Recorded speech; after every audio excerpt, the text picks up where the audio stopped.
Hello, hello. Welcome, welcome. Welcome everybody joining. Come on in, get yourself situated. I always say I love for you to come off camera. I love to see faces. I don't care if it's the smiling face. It could be frowning. You could be shouting with your mute on. I just like to see faces for that human connection. So please. Oh, what up, Julie? What up, Kathy? Donna joining. Kelsey, what it do? Ooh, I love your hair, Kelsey. It's gorgeous. I love it. I love it. Valerie, what it do? Stephanie in the house. I love it. Welcome, welcome. Mr. Wolf. Mr. Wolf in the house. I love it.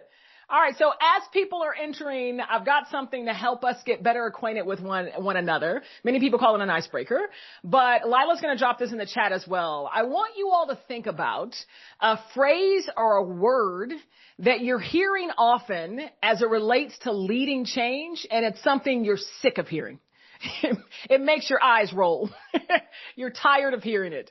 Drop that in the chat. Anything where your eyes are rolling because you're hearing it all the time as it relates to leading change. And as a thought leader in the change space, this is going to be a big help for me. So I know what to avoid as well. It's only going to get worse, says Valerie. I'm hearing that too. Change is communication and training. It's not worth it, or I don't want to. I'm hearing that too. Pushing a rock up a hill. It will get better. Yes, Gretchen. Yes, Gretchen. People just need to get over it. And it's so true. These are great. Y'all keep them coming. If you have more than one, keep them going. It's the end of the fiscal year. You know change is coming. You know it's coming. I love it. Y'all keep dropping them in. Seeing lots of faces. Mike is here. Teague is here. Kristen, hello. What it do? Gina's in the house. All right, perfect. We've got going on almost 50 people here. I know we had about 160 people register. And so we're going to go ahead and get started because I don't want to eat up too much of our time because we've got some incredible panelists. I'm excited for an incredible conversation. Okay, so I registered. And for now, I'll ask all of you to mute so that we can go ahead and get into the conversation. So in just a moment, I'm going to invite our distinguished panelists to the virtual stage. We're going to get into a conversation for about half an hour, talking about the impact of the work that we've done together, how they have seen the ROI of really humanizing change, which is what we do at CEG. And then I'm going to invite you to come off mute, to come on camera. We're going to get into a conversation, into a dialogue. Okay, so this is not one of those webinars where you just dial in, you mute yourself, and then you just listen. Okay, this is not like a podcast. This is very interactive. So in the last half, we're going to do something that I've learned from my colleague Riaz Medji, which is questions and reflections. So, of course, any questions you have of me, of the panelists, as well as something that you want to reflect on, right? Something that was spurred or sparked within you during the conversation, a story that you have, anything that you want to share that you think will add value to those joining. And then the very last bit, please stay for the full hour because I have something very special to offer each and every one of you. But you got to stay to the end in order to hear. And then I'm going to turn it over to Lila and allow her to talk about what's coming up in the remainder of the calendar year with our community and through CEG webinars. And so for now, I want to start first in gratitude. Okay. There are now going on 60 of you joining. There are millions of other ways you could have chosen to spend this hour. Millions of other ways, but yet you've decided to spend them with myself and with the people who have joined and these incredible panelists, and I thank you for that. And my focus is to exchange your time, because I know that you're busy, is to exchange this time for value, right? To offer some insights, perspectives, some ideas that's going to help you on your journey. Okay, that's my intention. But I did, as I always do, want to start first in gratitude. Thank you for being here. And so with that, I want to get going, and I want to invite our incredible panelists to the virtual stage. I want to start with Kanika Williams. Kanika, welcome to the stage. Kanika is the Chief Human Resources Officer at Elo Touch. She brings almost 20 years of human resource business partner experience to us. And as she's continued in her incredible decorated career, she just reached higher and higher HR roles to now being this chief executive officer. But she comes to us having spent time at giants like GE and Kimberly-Clark. Kanika, it is such an honor for you to be here with us, and I welcome you. So thank you, Kanika. Super happy to join, Cassandra. Of course. And next, I want to welcome Gretchen from Boeing into the conversation. Gretchen is joining us as a manufacturing senior program manager at Boeing. She works specifically in the Guidance Repair Center in Heath, Ohio. She manages all the site production efforts as well as supporting a lot of other programs across the enterprise portfolio. Gretchen has 30 plus years of experience across finance and project management. She has worked on many multi-million-dollar development programs, war fighters, repair efforts, and it just brings a tremendous wealth of knowledge and know-how. And having known Gretchen for many months now, she carries such power in developing people to deliver those business results. Gretchen, welcome, and thank you so very much for joining us. Absolutely. Honored to be here. Thank you. Awesome. So let's dive in, okay? Let's dive in by first, I want to paint the room. All right, let me just level set. Let's set the stage so folks can get better acquainted with you and what you all are leading and moving through. And so I want to start with you, Gretchen, and I want you to share with us what are the top 2 or 3 change pressures that you and your organization have experienced, we'll call in the last 12 to 24 months? Because I know we've been partnered for almost a year now, but what are those change pressures that you all have been feeling? And then also talk to me about what's the risk that you've seen in your organization if people don't adapt given those change pressures, whether that be to cost, to your quality, to your speed, leadership shuffles. Talk to us about the changes that you all are enduring. Yeah, absolutely. So I'll just step back. I'll say it probably about a year ago, right? If you follow Boeing in the news, Kelly Ortberg took over as the CEO. So there was a lot of unknown about what changes were going to come down the pike, right? While we're a small subset of Boeing here in Heath, Ohio, we still, are part of the big enterprise. So you just don't know what changes are going to get pushed down from the top all the way down. Plus, we had some other leadership changes throughout over the past 12 to 18 months, let's say. On top of that, we also had some attrition, folks leaving. We also had a layoff that happened late at the end of last year. So we lost some of our employees here. So you can imagine what was going on in the minds of the folks here in this building, and also across all of Boeing, right? Because it impacted everybody. So I think when I look at the overall pressures that people were feeling during that time, I think there was a lot of anxiety, but a lot of determination too, right? Like, how do we keep this wheel going? What do we need to do to keep things moving forward, even though there's this anxiety kind of on our shoulder of what's going to happen next? So in talking to folks, on the production floor, there was a lot of mixed emotions, right? And trying to figure out what's the next step, what's in it for me, what's the future, what's going on, right? But I also saw a lot of folks stepping up and saying, okay, let's not worry about that. Let's focus on what we need to do production-wise. How do we get through all of that and still just keep pushing forward? So there was a lot of camaraderie, if you will, across the team to be able to do that. And then from a leadership standpoint, and I'll just talk leadership here, right? I think that the weight of the responsibility of knowing the things that were happening in the background, right? And trying to not necessarily keep everybody at bay, but also keep them informed and be transparent about that, so that they understood that we had some empathy. We knew what they were going through. We were going kind of through the same things ourselves, right? We're human. We all have emotions. So how are you handling all that as a leader?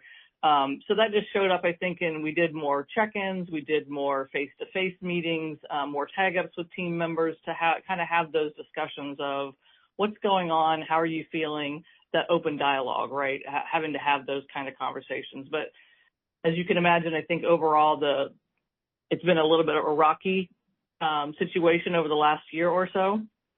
But I think that's also, again, led to more of a sense of community within just our site in and of itself, not necessarily across all of Boeing, which I think is true as well. But I only see, this small group. But, people stepped up. We made sure we've got production going and we're supporting the folks that we need to support and just keep moving forward. Perfect. And we're going to get into, over this year, how, our work together has helped nurture that community and shared language, et cetera. So we'll get into that in a minute. But Kanika, I want to hear from you. What are the big changes that are going on for you, and maybe the big changes that are looming as you look to the next 12 months? Because I know there's a lot coming up for Elo Touch. Yeah, so I'll give you two, Cassandra. One maybe on a more macro level, and then the one you're kind of alluding to that's just now happened. Our team manufactures outside of the U.S. and, I think a lot of companies are having the neck issues from the tariff whiplash that has happened in the last 8 months. Every company who's been impacted by that has been figuring out how do we survive in this environment. And so we've been really no different. In that, I would say our team is no stranger to change. But the tariff one has been kind of interesting because it truly not only changed in extreme ways, but it changed very fast, in multiple directions. And so, our team having agility and, adaptability and grit, compassion for each other and just how we're trying to solve that problem has been huge, right? And we're still working through it. The second one is closer to home and maybe more recent is in the last couple of weeks, we announced that we are being acquired by another company. And this is exciting news for us. This is actually one of the best things that probably could have happened for us at this time. Mm-hmm. It is a change that is probably the biggest that can happen for a workforce or the most impactful. And frankly, if it didn't happen, I think the risk for us is kind of how do you keep growing and reinventing yourself and re-innovating when you're our size of company. So what this acquisition allows us to do is to reach new markets and to grow in different ways and to invest in different ways. And we're just at the beginning. The deal's not even closed, but we're super excited about moving down that path. Love it. And Gretchen, you already alluded to kind of the emotional landscape that's been presented across the shop floor and those in your organization, the anxiety and stuff that's been inspired. Kanika, I'm curious, what emotions are you sensing across the organization, from the role that you sit and the viewpoint that you have, whether it's throughout the culture or throughout your leadership specifically? What's some of the emotional energies that you're feeling? Yeah. It's probably is true for both of the changes I've talked about. Definitely some stress and anxiety and the difficulty of not knowing, I think has been the biggest challenge. But I also see, and I think this is true for our culture, is a lot of, grit and just a desire to solve problems. Our values are make it happen. Our values are win together. And I think what I see in our leaders as well as our people on the front line is they are all here trying to solve, the next day's problem. So while we, get caught in maybe the frustration and anxiety, and there's been quite a bit of that, even recently, I think we all just are really good at just saying, put the next foot in front of the other and let's go. We got this. Yeah, for sure. And y'all drop it in the chat if you can relate.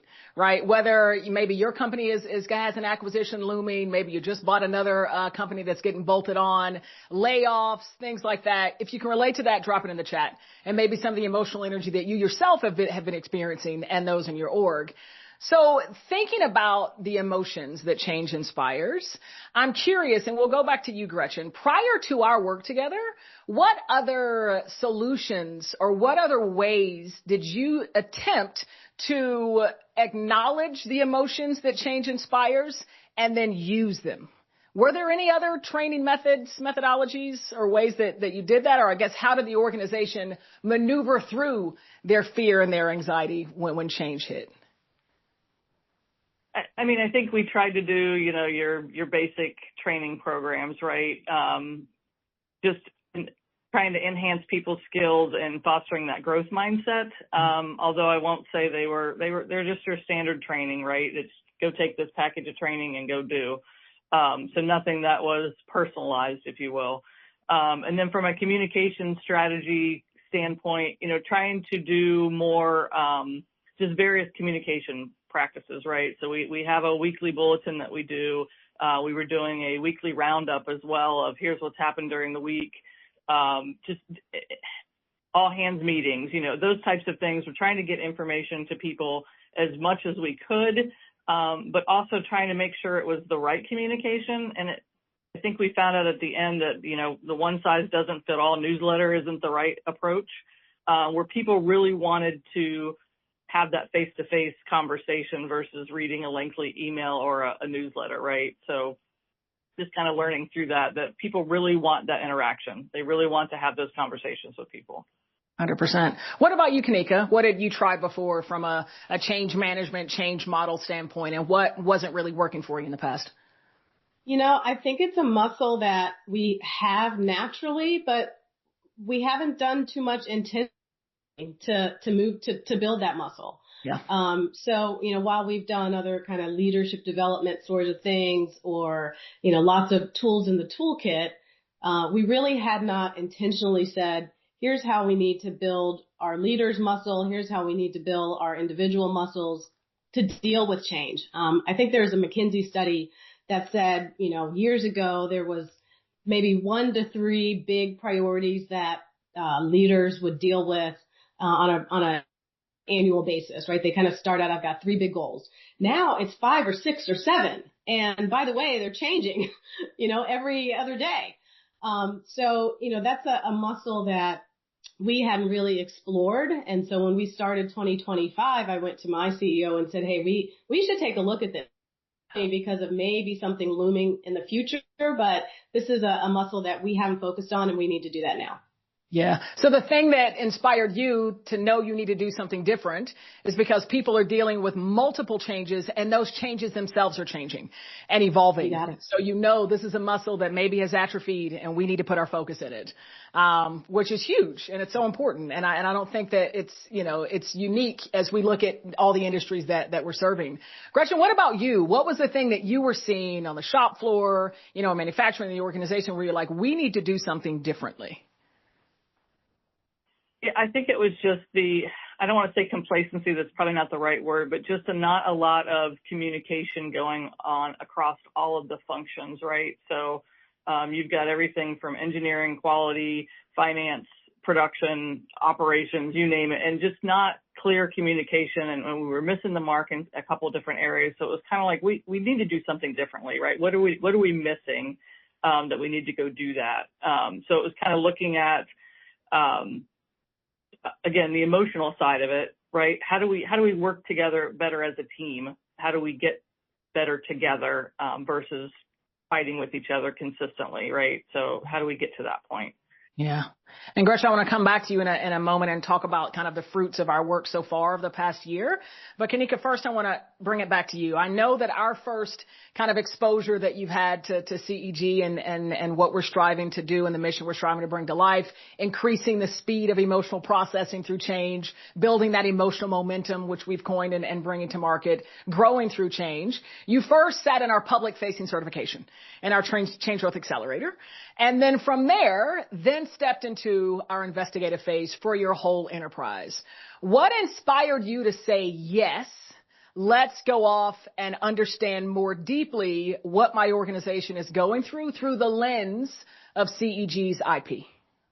Yeah. And, Cassandra, we are just getting started. And I think, the journey will continue, for sure. So, last year I had the opportunity to sit in CGA and it truly was a game changer, for me because I went from being the HR leader and participating as I need to know if this is going to help my folks to it really impacted me personally. And I'm one of those people that is my emotion is I don't like change. I really don't like change and I really don't like change. I don't know how to say it any other way. So that is, was my lens, but what the CGA gave me was some words to use around that. Really gave me some tools that I didn't even know I needed in my toolkit, at that time and frankly, even now. So, at that point, it really was about, talking with your team who, just worked with us in a way that was flexible and focused on what value would be added. There was a framework for us to work through, but honestly, we pivoted multiple times, and changed multiple times, to make sure that it was something that would work for our organization. So when I took it to my leader and said, hey, this is something we gotta go try. The first thing he did say was, hey, see what else is out there. And I said, I don't need to see what else is out there. This is the group that we need with, because the change traits, I think, resonate a lot, again, with our values. And so I think anytime you're finding a vendor to help with, whatever situation you're working through, that match is important. And that match was there right away. So it was a no-brainer. Yeah. Oh, thank you so much for saying that. And for those of you who don't know, our change traits, it's our power skill set, right? So we teach a mindset, skill set, and then a toolkit. And so I'm curious, obviously we're just getting started, like you said. We're stepping into the investigate phase. We've been through the cultural discovery, right, within your organization. I want you to talk to me about the insights that we've helped you glean and maybe uncover things and unlock some things in your org that you hadn't seen before through other all-employee engagement surveys, right? I am one, and we are one at CEG. Yes, we're bringing value at the intersection of emotion and change, but it's through a data-informed lens, right? As an engineer, it's so important for me. And so I'm curious, how has our discovery process and what we've created for you so far, what has it unlocked, and how has it informed you moving forward? Yeah. So the discovery phase was a lot of reaffirmation and validation, maybe, of where our culture was or is actually. I think that our team, who shared in some of these interviews across the globe, right? So several people across the globe coming back and validating for us kind of the same emotions around how they feel about working at Elo was gold for us. Really felt really good. And then I think going through this acquisition, it actually has played out in a way that says things that we do really well. Again, around the change traits, I think we were really strong in a lot of those areas. Some other things that we could add to it, but we also didn't need to be scared, because as we look to the company that we're about to join, they have a lot of similar traits. And it really gave us some words. I think it's given me some words, some tools that we can build on, because now we know what's really precious to our culture, what we want to maybe help preserve as we go through this integration phase. That's when I think we're going to see some real results coming out of it. Yeah. And I can't tell you how grateful I am that you've shared our findings with your board, that you're anticipating using this for onboarding for, new leadership that's coming on. I think I'm hopeful that it will go a long way in stitching together and maintaining this exceptional culture that you all have, notably in thinking about change readiness, agility, and maintaining that emotional momentum. And so honestly, it's just been an honor. Gretchen, let's turn it back to you and think about the work that we've been doing over the past 12 months. And specifically, I'm curious, what behavior shifts have you seen in your people as it relates to the insights, the knowledge, the mindset, the power skill set, the tools that we bring, and inviting and acknowledging emotion in the place of business and at this intersection of all this change that y'all are going through? What shifts have you seen? Yeah, so let me start with, I had the privilege of meeting Elena, I think it's probably been 2 years ago, who's on your team, at an offsite that my manager had at his home. And it was a very eye-opening session, right? It was one of those where I think we realized as a team that we had found that missing puzzle piece of, this is what we need to go do, right? This is the right training, kind of like Kanika was saying, this is the right training that needs to be had, right? So then, step back 6 months later, we finally get the training going. And this is just Gretchen's opinion, but I think the journey itself has been very incredible. We wanted to invest in the team, right? We wanted to start with the leadership. We started with the leadership level training with some folks here at the site. And then we did 2 separate cohorts last year. I actually participated in one of those cohorts myself, because again, I felt it was important to be part of that training and to understand what was going on and what everybody else was going to be a part of.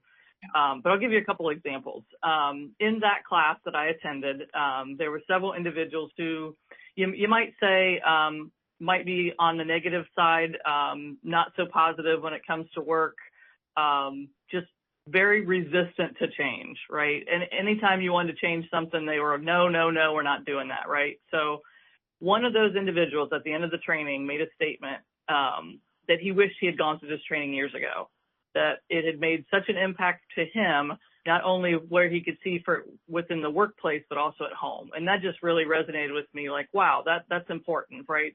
That we were able to bring something that he felt that important about. Another individual, again, fairly negative, but very hard worker, no doubt about that. But the week after the training, he was in the shop that he works in, sharing the experience with his teammates. And that's what we were looking for, right? To have these cohorts of, I think there was 25 people in each, so we didn't get to everybody at the site, but to have those people that were change enthusiasts, right, to then be able to go out and have those conversations with their teams and help them through change when something came up and say, hey, there's this emotion wheel, right? Going to share that. Go look at this. Go figure out, what you're feeling, what your emotions are. Work through that, right?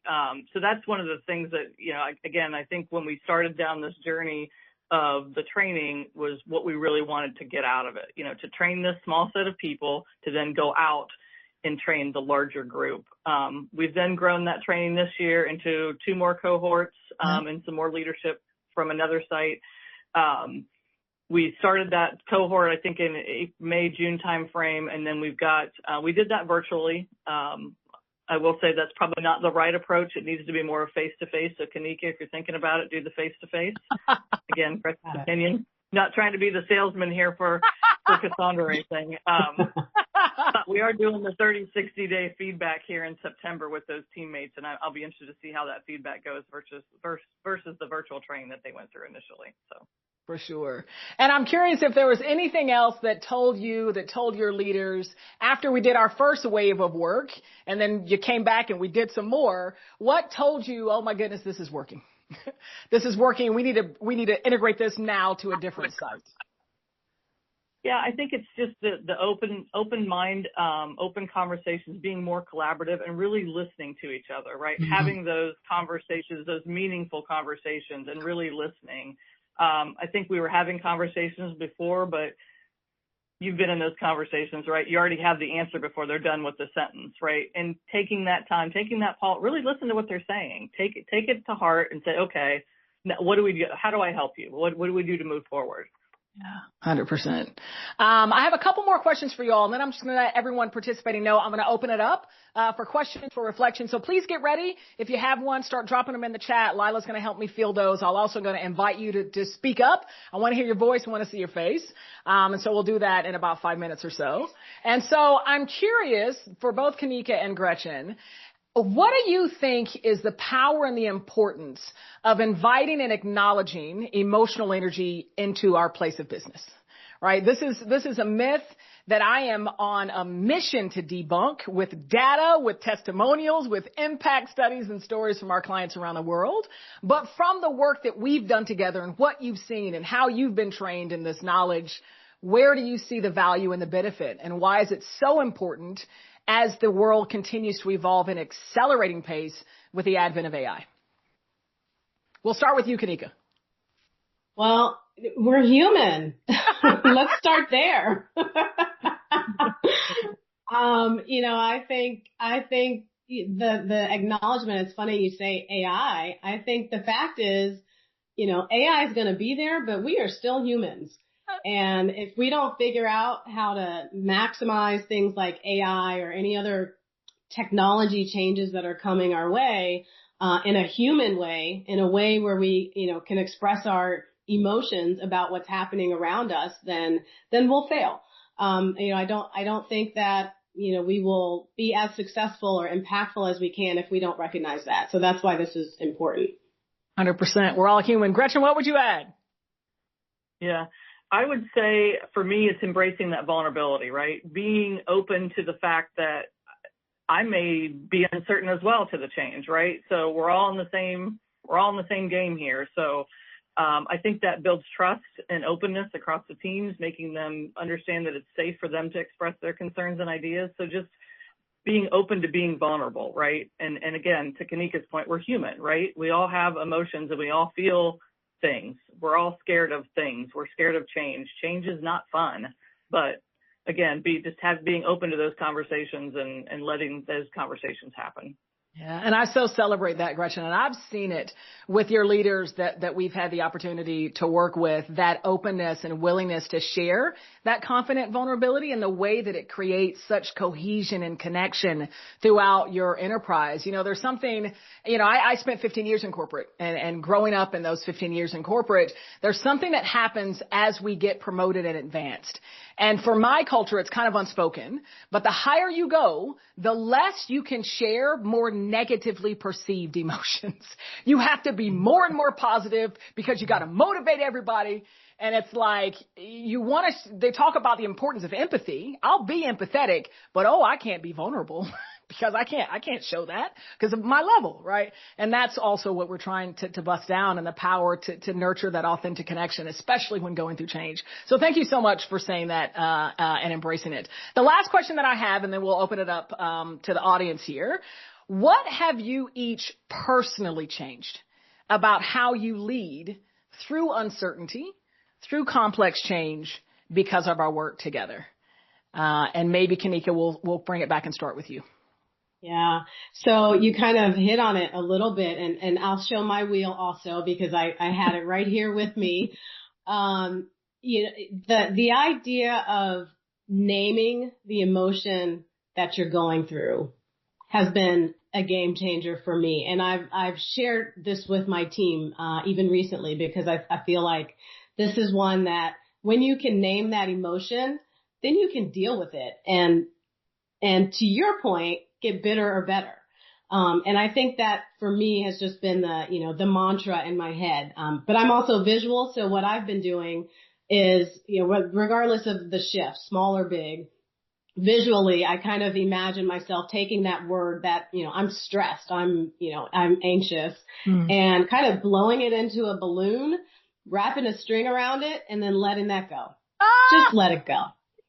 Just let it go. And I can see it float away, and then I can deal with whatever it is I'm going into. So that's, for me personally, what has helped. And, again, the bitter or better has been just an easy way to really think about, change doesn't happen to me. It might have happened to me, but I know how to deal with it. Yes, it's happening for you, Kanika. And what you are exemplifying is the power of emotional momentum. And you are increasing your speed of emotional processing. By blowing up that balloon and looking at that emotion, you know it's there, and you know what's bringing your awareness to it, and then you can transform it to fuel, shooting yourself forward. Oh, I love it. Gretchen, talk to me. What about for you? I hate to say, I'm just going to repeat what Kanika said, but I feel like it's just the same thing, right? And it's that learning to take a pause and say, okay, what emotion am I feeling? And then being able to then explain that and work through those issues and concerns, and again, have those conversations. Again, using the wheel. I love the balloon idea though. That's interesting. I may steal that one. But yeah, it's the same thing. It's understanding that everybody has emotions, right? And understanding that if you're dealing with somebody today and they're not in a great mood, maybe it's not you. Maybe it's nothing that's happened here at work. Maybe it's something that happened at home or something that happened somewhere else, and just being empathetic to that and saying, okay, I'm not taking this personal. How do we work through this? And again, what can I do to help you, right? How can I help you work through this? How can we work together to have a better working relationship, whatever the situation is, right? So I think it's just, again, understanding we're all human and we all have emotions, and being able to have those conversations and not be like, don't talk about that. Yeah. Y'all are rock stars. I'm so grateful our paths have collided. Y'all don't even know. I don't even know. All right, y'all talk to me, folks, on the webinar. Either drop questions in the chat. Lila, if you've seen any come through, of course, you can come off mute and share those with us. Or I invite you right now, come on camera, come off mute. Talk to me. Talk to us. What do you have for these incredible women? Sandra, we have 3 questions. The first one is from Kelsey. So I'm going to spotlight Kelsey. Okay. Kelsey, what it do? Hello. I have a question for you guys. I recently was subject to a poorly managed change process. So I was not in charge of the change process or what was going on. I was just someone who was the changee. And it was very, very poorly managed. I gave them feedback, but how do you encourage others that change needs to be managed more mindfully? Really driving me crazy. This is a recurring problem with this department. It's not just like a one-off. Great question. Thank you so much for the request. Y'all talk to me. Who wants to go first on this? Well, hopefully, Kelsey, you shared that feedback. I think more than anything, when going through a change, having a feedback loop both ways is super important. So the communicative change trait here is super important on, especially when there's a poorly managed change. And then you kind of live with that and you think change always happens that way, and it really shouldn't. So I would start with, making sure you've provided that feedback to the appropriate people. And then if they're not communicating enough your way, to tell them that also. Yeah. Gretchen, anything to add?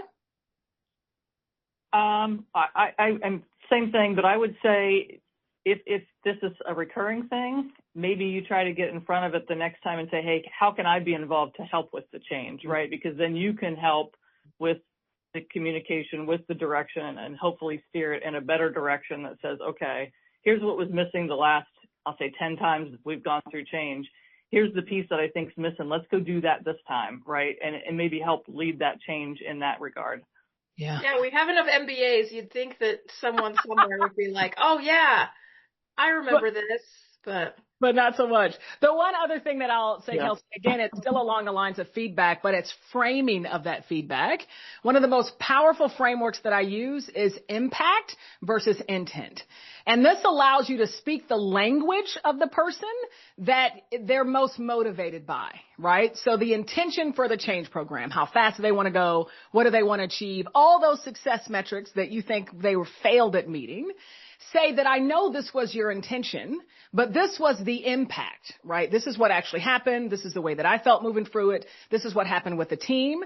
I have some suggestions on how we can get more congruent of an impact with your intention. And I'm here to help, right? To Gretchen's point. I'm here. I want to provide some of my support, but I'm seeing tremendous opportunity because we're missing having the impact that we want because of the way that we're going about managing this change. Awesome. Right? That. Thanks, guys. Of course. Thank you for coming on. Yeah. Okay, who's next? So we have a question from Joya. I'll bring Joya in the spotlight. Joya, talk to us. Hey there. Hey, Joya. Hey. I got a new leader, and he is all about metrics. He wants data. And everything we're talking about is, I'm going to say, subjective. So how, from an HR perspective, because I also have a new HR business partner, how do we quantify that and begin to help him see why the need for leading our teams differently? In the way that we're talking about now, humanizing the fact that it shouldn't be the end of the fiscal year and everybody knows change is coming. We should be okay with that, right? And be optimistic, curious, all of those good things. Where's my wheel? Got my wheel, right? That, that we want our teams to feel. And I'm even kind of propagating this out with my leaders that report to me to, begin to help them shift their mindset as well in the change, recognizing their own emotions and then recognizing the emotions of their team members. But I've got this leader that's really show me the numbers. But we use voice of the workforce, but if the questions aren't there to ask, how do you still measure it? So I'm looking for suggestions to give to my HRBP. Yes. So I want to give Gretchen and Kanika an opportunity. The first thing I want to say, though, is you need to follow up with me so that we can do a change growth scorecard assessment for your organization. Yeah, Elena's already got me. Yes, that's the whole point. This is a survey asking questions that employee engagement surveys are not asking. It is specifically around resistance and resilience and sharing emotion and acknowledging that emotion and empathy and the communication through change. It's all around that IP. And it gives very, very hard, fast data on how the organization is showing up. And because we're doing this so often now with clients around the world, we're starting to benchmark per industry. So we need to talk. And then there's also going to be something I'm going to share at the very end that's going to give you an opportunity to get some data right now today. So stick around. But Kanika, Gretchen, what are your thoughts? So I think I'll just jump in real quick. I think from an employee survey, right, those are always going to be subjective, right? Because it depends on what's going on the day you take the survey, how are you going to answer the survey, right? I love my manager. Not today, right? He made me mad or she made me mad, right? So they're all going to be subjective. But I think if you can frame it in the right manner, to Cassandra's point, of the questions that really need to be asked, and I think her team does a good job of providing some surveys to the people that went through the cohorts, right? And basically, how did you feel before you took the class and how do you feel now? And we've seen some great numbers in that saying that what we've provided has given them what they need, right? So I think it's finding the right framework for the questions, but just know that anytime you're doing questions to people, it's going to be subjective versus a number data crunch. Mm-hmm. Yeah, Julia, this is a hard one because, even in HR, it's hard sometimes to put metrics around, the value that we're adding. I would suggest starting with the business metrics and thinking about what are those metrics and how is the work I'm doing impacting those. At the end of the day, maybe those are your metrics, right? Or can you find any linkages in process or in activity or sentiment along the way to that metric that will help, illuminate the fact that this is value add. I think, I think my advice is start with the business, with the business strategy and the business metrics, and then work your way backwards. Love that. That's huge, Kanika. Thank you so much, Joy. And it's so good to see you again. Good to see you too. Perfect. All right. Who's next? Who we got, Lila? We have a question from Risha. Whoa, spotlight. Pronounce your name when you come on, please. Oh, wait a minute. Why can I not spotlight them? Maybe I have to remove. Sorry about that. All right, we're getting there. I can't seem to spotlight Risha. No, that's all right. I think I'm glad that you're not able to spotlight. Okay. Actually, because my question is exactly, hello everyone, and thank you, for the opportunity. I think the question is exactly around this. Like today, I am not in the mood to be spotlighted at all. And this is a state for a lot of people who are on the neurodivergence spectrum. Change and, dealing with emotions, talking about it can become more difficult for them. So I was wondering, how do we actually look at it from a gender lens, maybe? Because we're talking, so have you seen a difference between the people who identify as male versus, people who identify as female leadership? So is there a gender difference that you've seen in how the approach is taken up within the organization? And second, two parts to this question. So one is the difference in impact based on the gender, on how this approach is taken within the organization. And the second is, how do we actually think about the neurodivergent spectrum, right? Is the approach trauma-informed? How do we ensure that these conversations reach people who are neurodivergent so that, we are aiming to include everybody and bring that neuro-inclusivity as we go along? Yeah. Let me address the neurodivergent piece first, and then I want to hear Kanika and Gretchen's thoughts on male versus female and the work that we've done that they've seen in their organization. So it's an excellent question. Pronounce your name for me so I say it correctly. Yeah, it's Richa. Richa. It's an excellent question. So we have certified facilitators who train on our content around the world. Many of them are trauma informed. They've done a lot of depth of knowledge and expertise and certification in neurodivergency. And we did that intentionally to find those facilitators who have that type of information. So our curriculum and the way that we bring it to life has that information running through it. It's very, very important for us. Inclusivity and ensuring that this information is being able to receive by all slices of life, all walks of life. And so that is something that is very, very near and dear to us, incredibly near and dear to my VP of L&D, Grace Lasada, who runs the Facilitator Network. And so know that all of our curriculum, our learning experiences, the way that we bring it to life, whether it's in person, whether it's virtual, is very well informed of having the fact of lots of folks who learn differently and on different areas in the neurodivergent scale. So thank you so much for the question, because it's something that we hold near and dear. What about thoughts, Kanika and Gretchen, about male versus female? How have you seen that impact in your organization? So I can jump in. I'll say obviously there's differences in males and females, right? We all know that. You have different emotions. Women are more emotional than men, right? Just that's the reality. And I think for me, I've seen a bigger shift towards this training with the men, because it's kind of eye-opening to them to say, what? I need to share my emotions? I don't do that at work. Whereas it's more natural for women, right? So I think the individuals that I gave examples of before were male. But again, I think it was an eye-opening experience for them to say, oh, I can share my emotions. I can be open and vulnerable with them, versus, oh no, I'm shut off and I can't do that. And again, where for women, it's just more natural for us, just because we're more emotional.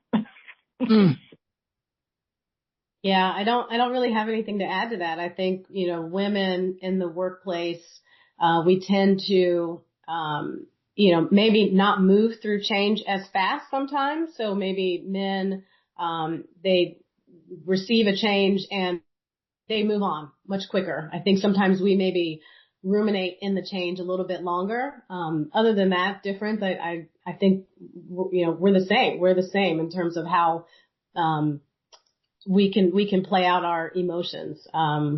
Very little differences from my perspective. Yeah.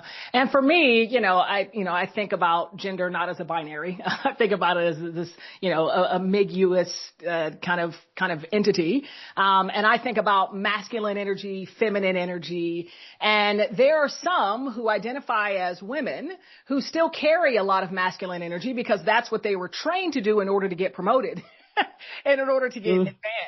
And so with that training, there's an assumption, well, I need to be a lot less emotional, or I don't need to show emotions. I must be stoic, right, and flex my masculine energy. And so I've seen differences certainly across all of the whole ambiguity of what gender is. And for me, it's really focused on the individual. How are you showing up in the org, the energy that you bring, taking responsibility for that energy, and granting permission, no matter how you show up, no matter how you identify, to feel those emotions, to acknowledge them, to see them objectively in a balloon, and then do something with that energy, transform it, use it as fuel. Great questions though, Richa. Thank you so much. I hope that helped. Sure. Thank you. Of course. Who we got next, Lila? We got time for a couple more. Yeah, we have a question from Tori. So I'll spotlight Tori. Tori, what it do? And again, there's something happening with the spotlight. Okay, just alert. I'm in the weekend mode. Yes, bring it on. I'm working internationally, and so the company I'm working with they're in bed right now. So I'm modeling that, but I'll come off camera. I appreciate you, Tori. Yes, I love it. Definitely not camera ready, but you know what? It is what it is. You are camera ready. That's your face. You're camera ready. Right, exactly. In a baseball hat. Every weekend it's a baseball hat. So my question that I posted was, I've been doing this change management thing for a long time. And I'm at an organization now that is not very mature. So I had to go back to my basics, like stuff that I learned and did like 30 years ago, right? And so I'm kind of out of practice with those old school kind of, traditional, because they're just not a maturity level for me to bring out the big guns, right? So I'm starting slow. And so what strategies can I use to help people literally, adapt to these new ways of working that bring some ROI, that I could justify the ROI? It's very hard for me actually, because they are so far behind. And this is like, I've been at, top 50 companies for the last 20 years. And these guys are, they're fantastic. They're very supportive. They're very engaged. But some of the strategies that I brought early on were just like, So I went back to ProSci, I went back to Cotter, I went back to Bridges. Like, I'm going back in the archives, and I'm like, wow, okay. So how do I bridge that gap? I just am struggling with that. What do we think? It sounds to me like you're doing a little bit of that, Tori, because I was going to say meet them where they are. Yeah. You've already acknowledged that they're not quite where you think they should be in terms of change management, but you've acknowledged that. So now meet them where they are with the tools and the resources and the discussion that will help to then bring them along.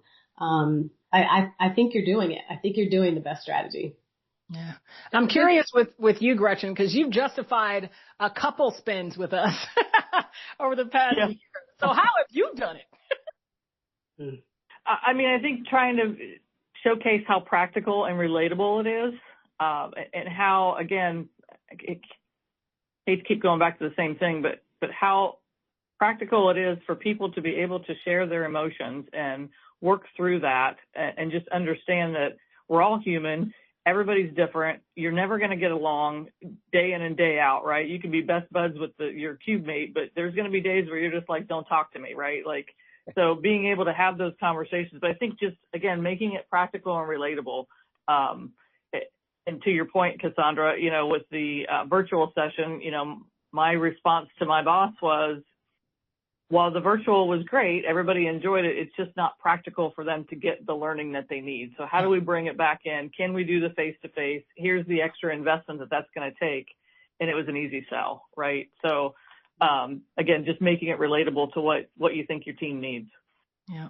And Tori, get with me afterwards. Either find me on LinkedIn, or maybe shoot Lila a message, because I want to send you some of our case studies and chat with you on also taking the approach of not necessarily what will be the return on what we invest, but what are we risking not doing it? Mm-hmm. What do we risk if we don't take action? What do we risk if we keep using these outdated models that have been around for decades, knowing how fast we're about to be moving? What are we losing, right? Mm-hmm. So that's a very interesting way to position it as well, which we've done and we can certainly help you with. Yeah, awesome. Okay, thank you. Beautiful. Good to see you. Keep chilling. I love it. Yeah, I am. Lila, we have time for one more and then we're going to wrap it up. Oh, we have two questions though. All right. Well, let's go with Amber, and maybe Tajal, we can get back to you in another way. So, or we can do just one person respond, and we'll get to both questions. So one response. Yep. That'd be great. All right. Amber, I realize the problem is the person doesn't have a camera on. I can't spotlight them, apparently. That's okay. Let's just hear the voice. Amber, will you come off mute? Hi there. I'm sorry. I have a really bad cold. Oh, no.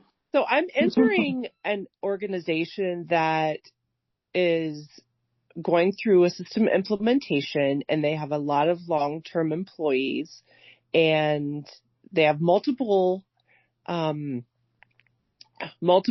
divisions of the company. And some of the employees are really resisting the change, particularly the sales groups. So how do you recommend preparing them for that change, knowing that they will have to be face-to-face with their customer, navigating through a new system, and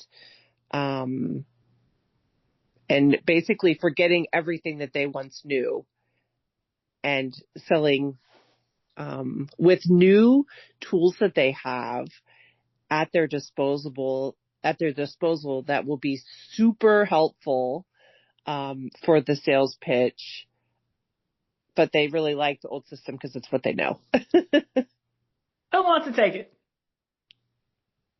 At the risk of oversimplifying, go ahead, Gretchen. Go ahead. No, I was just saying we've done that here, and what we've done is brought those people into the conversation, right? Do tabletop reviews of the new software and say, hey, here's what it is. What do you see the issues? Where do you see the problems? What don't you like? What do you like, right? Have them part of that conversation, and they may not like any of it, but at least they're part of the conversation, and you can kind of get their buy-in early versus just dropping it on their lap and saying, here's the new program, go do, right? So you kind of bring them into the fold early, have those early conversations and understand where maybe their issues and concerns are, and then you can maybe address those before you move forward. Perfect. And connect with Kanika, because it sounds like you had something you want to offer as well. We'll make sure LinkedIn's are shared on the chat so y'all connect. They're both open, incredible folks. Let's take one last question, and then we'll wrap it. All right. So last question from Tejal, if I'm pronouncing that correctly. Yeah, no, it's Tejal! Hi. Hello. Hi, Cassandra again. So this is Tejal, and so a lot of the answers that have been provided, the recommendations can be applied here, but I wanted to see if you had experiences in this particular ecosystem. So I'm in the private equity ecosystem, and it's meant for change. It's meant to drive change, right? But what I'm finding is that a lack of awareness and acceptability of these practices that are being talked about here. So I wanted to see if you've had any experience on how to navigate that and who has become your trusted partners when you do this. Is it the PE fund operators? Is it other people in a portfolio company? I'm just trying to understand how to navigate this conversation. Yeah. Let me take this one. Tejal, are you already connected with Elena? Yes. Okay, perfect. So you're with the right person, and it would be the private equity fund manager. Because what we would love to do is be able to bring the tools and create a strategic partnership with them so that as those acquisitions are being made, as companies are coming into the fold, we then integrate our knowledge into those companies.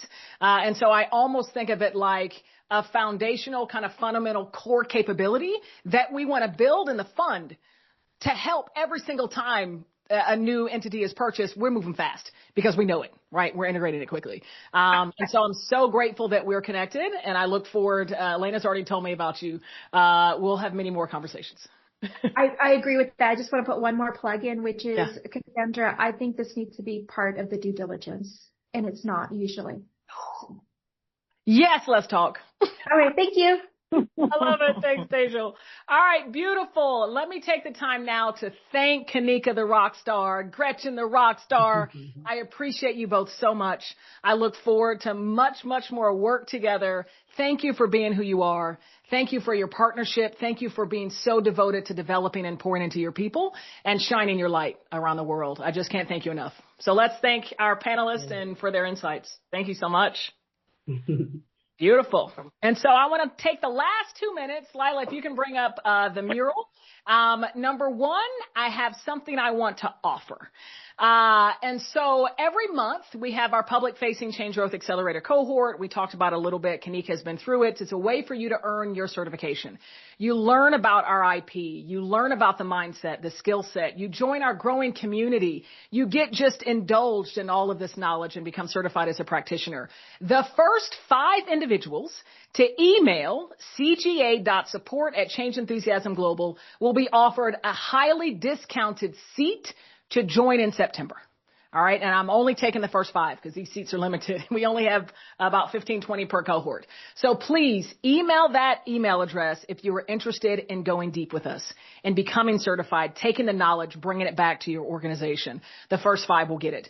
The other thing that I want to talk about, and this is, we were getting to the thought about data. We just launched a brand new individual assessment, which we're calling our Change Growth Type Assessment. So you can find out how are you showing up right now as it relates to leading change. And so you have the website right there. The quiz is free.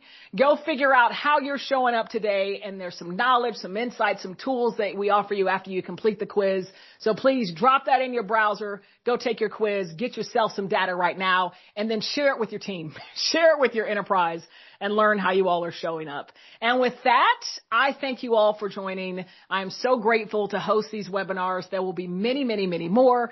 And I'll turn it over to Lila to talk about what's coming next. Yes. Hi, everyone. Adding myself to the spotlight. Hello. So I welcome you to join our next community event. So we have a CEG community, and we open some of the events to the public. So here in the chat is our next event, not to be missed, with Chad Littlefield, who is an incredible keynote speaker and facilitator about connection. He's really good at making people connect with each other. So he is doing a free training for us in September, and hope to see you there. The link is in the chat. Thank y'all so much. Have a great rest of your day. Y'all are incredible. Thank you. Thank you. Thank you. Drop a LinkedIn, your LinkedIn profile in the chat if folks can contact you. We'll say a little bit so people can take the links. Yeah. All right. Thank y'all. Keep rocking. Have a great rest of your week. Let's all get in weekend mode like Tori. All right. I'll send the links in the recap. Thanks, everyone. Thanks. Bye.